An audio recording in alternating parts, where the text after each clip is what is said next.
Bonjour, bienvenue sur Infocrime, la chaîne de faits divers.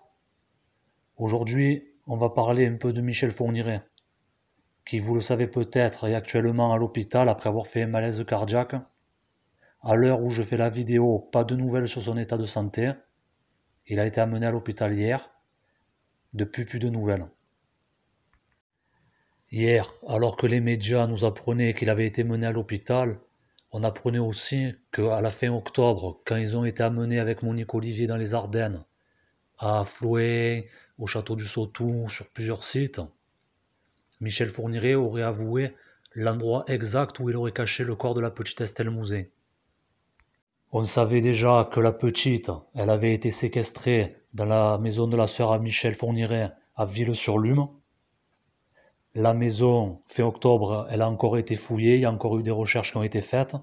Le corps n'était pas là-bas. Et hier, dans les médias, apparemment, on disait que Michel Fourniret aurait dit que le corps, il était dans la forêt autour du château du Sautou. Information qui n'est pas sûre et qui est assez étrange, parce qu'au château du Sautou, ils y étaient. Si Michel Fourniret avait dit que la petite, elle était enterrée là-bas, la logique aurait voulu qu'il creuse, qu'il cherche directement. Alors que là, la juge Kéris dit qu'elle va aller à l'endroit où la petite elle est enterrée le 7 décembre. Donc on en saura sûrement plus le 7 décembre. En attendant, il faut surtout pas que le vieux Michel il rende l'âme parce que il doit avoir encore beaucoup de choses à raconter. Parce qu'il reste encore beaucoup de zones d'ombre, beaucoup de cold cases où il pourrait être impliqué et où la police n'a toujours pas réussi à trouver de preuves, etc. Il y a une période de sa vie qui est connue sous le nom de la période blanche, qui va de 90 à 2000, où apparemment il aurait rien fait, ou plutôt on ne lui attribue pas de victime. Et c'est d'ailleurs sur cette période que va traiter la vidéo d'aujourd'hui. Si on fait cette vidéo aujourd'hui, c'est pas un hasard. Aujourd'hui c'est une date anniversaire. Il y a 30 ans jour pour jour, le 21 novembre 1990, Michel Fourniret aurait commis son dernier meurtre avant justement le début de cette période blanche. Dans la première partie, on va passer en revue ce qui aurait pu le pousser à mettre un terme à sa carrière criminelle. Enfin, à commettre des meurtres du moins.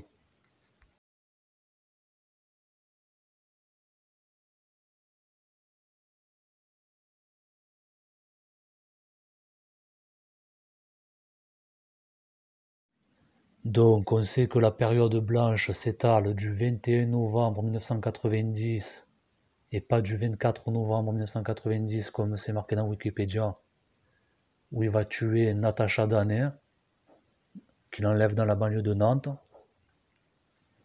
et le 16 mai 2000, où il enlève Céline Saison à Charleville-Mézières. Hypothèse qui aurait été possible, mais qui est la moins probable et qui a été démontrée fausse, c'est qu'il n'a rien fait du tout dans cette période, dans la période blanche.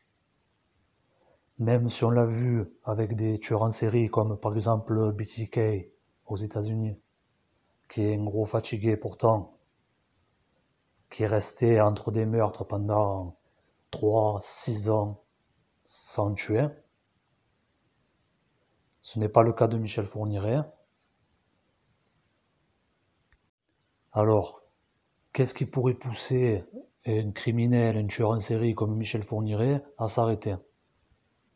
Commençons par le plus simple, le plus probable. On sait que le 9 septembre 1988, naît le fils du couple Michel Fourniret et Monique Olivier, le petit Selim. On sait que le fait d'avoir un enfant, ça les arrêtait pas, que quand Monique Olivier elle était enceinte, ils ont enlevé Isabelle Laville, et qu'après, quand le bébé était petit, il a aussi servi d'appât pour d'autres enlèvements. Seulement, après, en grandissant, les enfants ils commencent à parler, à avoir une conscience, même si c'est sûr qu'à 2 ans, ils ne savent pas ce que c'est un meurtre ou un viol. Peut-être quand même que les époux Fourniret, vu qu'il était vraiment en bas âge, tout ça, ils se sont dit, faut qu'on lève un petit peu le pied Pas qu'on se fasse arrêter, qu'on parte en prison et que lui il finisse dans un foyer. Mais je pense que venant de gens comme ça, avec des consciences pourries, c'est plus pour un détail technique, disons, qu'ils ont été obligés de lever le pied. Par exemple, on sait que les époux Fourniret, ils confient souvent leurs enfants aux époux cadets, le couple que vous voyez dans les documentaires sur les Fourniret. Voilà, quand Michel et Monique Fourniret, ils avaient envie d'aller faire un tour ou d'aller faire on ne sait quoi, ils laissaient l'enfant aux voisins et eux, ils partaient avec la caravane ou avec leur véhicule utilitaire. Par exemple, le dernier meurtre commis avant le début de la période blanche, le petit Sélim, il n'est pas avec eux. Ils l'ont laissé dans les Ardennes, et eux, ils sont partis dans la région de Nantes, où ils vont enlever la petite Natacha. Après ça, le début de cette période blanche, elle correspond à quoi? Au déménagement des Fourniret, qui vont partir au Sotou, puis après en Belgique, et qui s'éloignent donc un minimum des époux cadets. Et en plus, il y a El Gouarch qui les cherche pour le meurtre de Farida Hamish, qu'elle a disparu. Donc peut-être qu'ils ne peuvent plus trop traîner avec les cadets, leur confier leur enfant, tout ça, et qu'ils restent terrés ou au Sotou ou après en Belgique. Donc, le fait que le petit il commence à grandir, à avoir une conscience et qu'il puisse, on ne sait jamais, se rendre compte de ce qui se passe, qu'il y a des choses pas claires, plus le fait qu'il est petit et qu'ils ne veulent pas le perdre, qu'il finisse en foyer et eux en prison, plus le fait qu'ils n'ont plus personne à qui le confier, plus le fait qu'ils sont en cavale par rapport à El Gouarch, ça peut être des éléments qui ont fait qu'ils ont été obligés d'arrêter un petit peu. Ça aurait pu être une explication, mais en réalité ça ne l'est pas, parce qu'il n'y a pas eu de période blanche. Disons qu'il y a eu une période grise, où pour l'instant on ne peut pas lui attribuer de meurtre, mais il n'a jamais arrêté, Fourniret, de commettre des crimes, ou au moins d'essayer d'en commettre. Enfin, Fourniret, quand je dis Fourniret, c'est bien sûr Olivier avec, parce qu'Olivier, elle est dedans dans tout quasiment aussi, malgré ce qu'elle dit. Ensuite, autre hypothèse qui aurait pu les conduire à arrêter de tuer, c'est que peut-être que Monique, déjà, elle commençait à lui mettre un peu les freins et tout ça. Ça, c'est juste une supposition, hein, parce qu'on a vu qu'après, dans Estelle Mouzin, elle a aidé. Mais aussi, peut-être que Michel Fourniret, il avait plus besoin de tuer. Pourquoi? Parce que Monique Olivier, on a vu qu'elle passait des annonces pour faire venir des jeunes filles au père. Les filles au père, peut-être qu'il en abusait et qu'il les tuait pas, qu'il faisait venir des filles des étrangères, qu'il abusait d'elles, mais qu'il les a pas tuées. Dans la maison à Sarcustine, qu'est-ce qu'ils ont trouvé la police belge? Ils ont vu que Michel Fourniret, il avait creusé dans le plafond, qu'il avait installé des miroirs pour faire du voyeurisme quand il y avait quelqu'un sous la douche. Donc ces perversions, elles ont peut-être changé. Et de toute façon, il a toujours continué à attaquer des gens, puisqu'il y a plusieurs histoires d'agressions sexuelles dans cette période.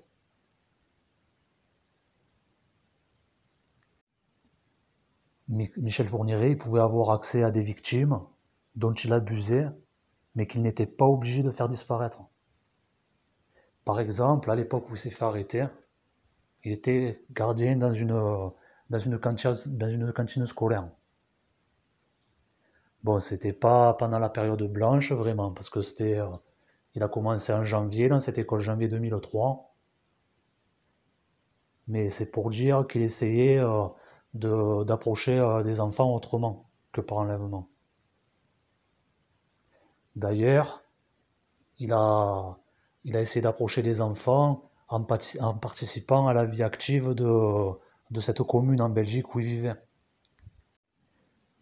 Il était rentré donc dans cette école via l'ALE, l'Agence locale pour l'emploi, qui est l'équivalent de Pôle emploi en Belgique. Mais aussi, il avait, euh, il avait approché une association qui s'appelle Place aux enfants, qui organise des fêtes, euh, des événements éducatifs, etc., où il y a plein d'enfants de partout. Donc voilà, il a peut-être essayé d'autres modus operandi pour pouvoir satisfaire ses pulsions. Peut-être qu'il s'est contenté, disons, entre le voyeurisme sur les filles au père, peut-être des agressions sur les filles au père, des attouchements, des agressions sur les enfants à l'école, plus de temps en temps les viols, les tentatives de viol. Il s'est contenté de ça. Peut-être que c'est ça qui a fait qu'il n'a pas tué. Mais personnellement, c'est pas du tout l'hypothèse que je privilégie. Parce que, on le verra dans la partie 2, il y a une bonne liste de, de victimes potentielles, dont certaines, on se demande pourquoi on n'en a pas déjà entendu parler depuis longtemps. Et quand vous voyez le nombre de faits qui ne sont pas des meurtres, mais qui sont déjà connus de la période blanche, vous vous dites c'est pas possible que en 10 ans il soit pas allé plus loin. Il a jamais été complètement rangé. Il a toujours été hors la loi un minimum. Par exemple, pour vous citer quelques faits, 1990-1991, il est condamné dans des affaires de violence, de vol, de dégradation, plus tout ce qu'il a dû faire où il n'a pas été attrapé. 1993, il n'a pas froid aux yeux. Il cambriole un poste de police de l'air et des frontières et il vole des armes dedans. En 1994, exactement le 13 juillet, une de ses armes, elle sert à agresser une infirmière dans un hôpital. Il essaye de l'agresser pour la violer. Donc on voit qu'il continue à commettre des agressions sexuelles, des choses comme ça.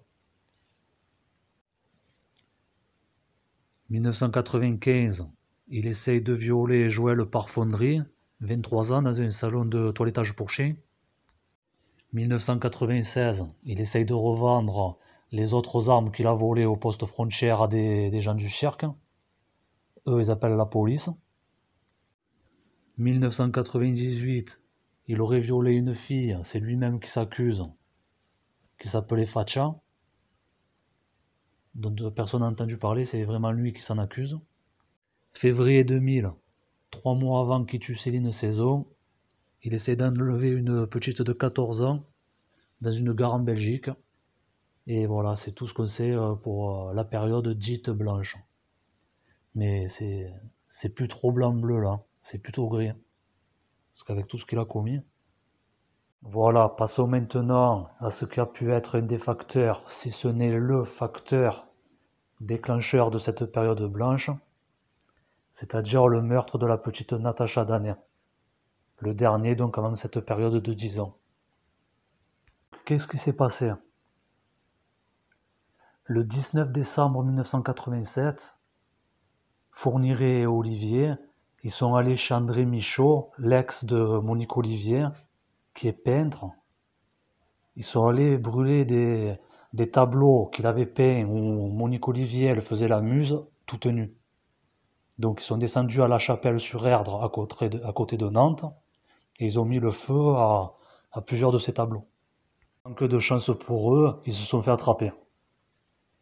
Et quasiment 3 ans après, le 20 novembre 1990, ils sont convoqués au tribunal de Nantes pour cette affaire. Michel Fourniret, il est condamné à 4 mois de prison ferme, mais sans mandat de dépôt, malgré son passé criminel, il ne repart pas avec les pinces. Et Monique Olivier, elle part avec 4 mois de sursis. En sortant du tribunal, ils ont visité des frères de Monique Olivier, ils ont dormi sur place, et le lendemain, le 21 novembre 1990, c'est-à-dire il y a 30 ans, jour pour jour, ils ont décidé de repartir dans les Ardennes où ils avaient laissé le petit Selim, et sur la route, ils se sont arrêtés dans un centre commercial, dans la périphérie de Nantes. Et manque de chance pour la petite, elle y était allée avec sa famille, La mère, elle avait oublié le portefeuille, elle l'a envoyé le chercher. Et Monique, Olivier, elle était dans le magasin. Fourniret, lui, il était dans la voiture, il attendait. Il a vu la petite. Quand Olivier elle est sorti, il lui a dit, là, avec ses expressions de con, j'ai repéré un beau petit sujet. Et voilà, ils l'ont enlevé.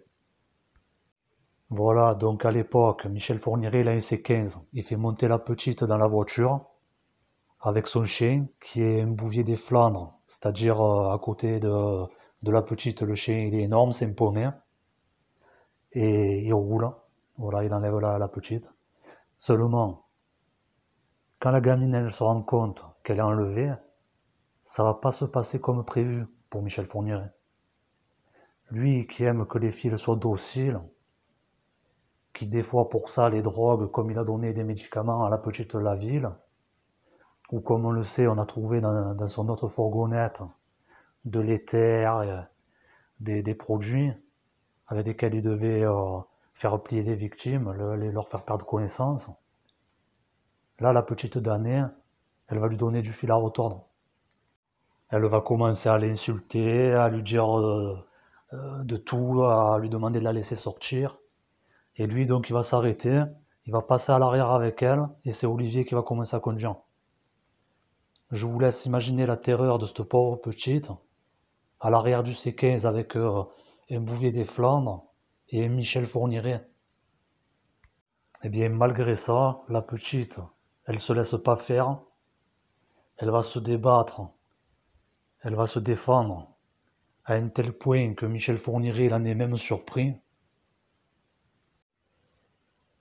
Et Michel Fourniret, il va être obligé de la tuer avant d'avoir pu arriver à ses fins. Parce qu'elle a dû se battre d'une telle force pour vivre, cette pauvre petite. Que autant Monique Olivier, c'est une armoire à glace, autant lui, et c'est un fifrelin, il a même été obligé, pour pouvoir la tuer, de changer son modus operandi. Là, il n'a pas étranglé, il a tué avec un pic à glace. Et détail macabre, je le donne parce que ça pourrait expliquer en partie pourquoi après il aurait voulu ralentir sa carrière criminelle, et aussi pour que les gens ils sachent vraiment qui est Michel Fourniret, parce que ça c'est un détail qui est très peu connu. Mais pour arriver à ses fins, il a violé la petite une fois qu'elle était déjà morte, ce pourri. Une fois qu'il a fait tout ça, ils sont donc à quasiment 70 km de Nantes. Michel Fourniret, il dit avoir lavé le corps dans la mer, et après l'avoir abandonné aussi dans la mer. Le médecin légiste, il dit que le corps a séjourné dans la mer aussi. Mais apparemment, elle aurait été retrouvée dans des dunes. Alors, est-ce que Michel Fourniret confond avec un autre meurtre? Est-ce que c'est des journalistes qui se sont trompés? On ne sait pas. En tout cas, lui qui doit suivre ses affaires, à l'époque, quand il était encore en liberté, qui devait suivre, se délecter des articles qui paraissaient dans les médias concernant ces meurtres, s'il a abandonné dans l'eau et qu'elle a été retrouvée dans les dunes, on ne dit pas échoué sous une plage, sur une plage. On dit dans des dunes. Il a dû se demander ce qui s'était passé. Voilà, donc dans cette affaire-là, on voit que Michel Fourniret, il est sorti de sa zone de confort. Lui qui d'habitude frappe toujours autour de son domicile, enfin autour de son domicile, dans un certain périmètre autour de son domicile, ou du moins dans des endroits qu'il connaît. Parce que même pour la petite Estelle Mouzin, il a fait 2 heures et demie de route. Mais il connaît très bien la région parisienne. Sa fille, elle travaillait pas loin de Guermantes.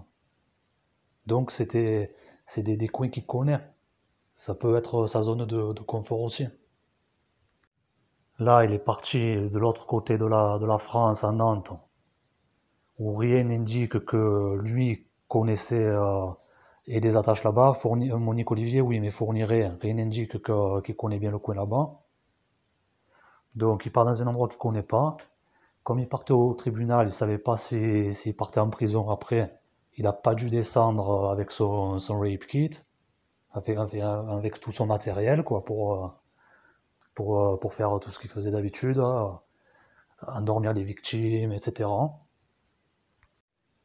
Il tombe sur une victime qui lui oppose une résistance à laquelle il ne s'attendait pas du tout.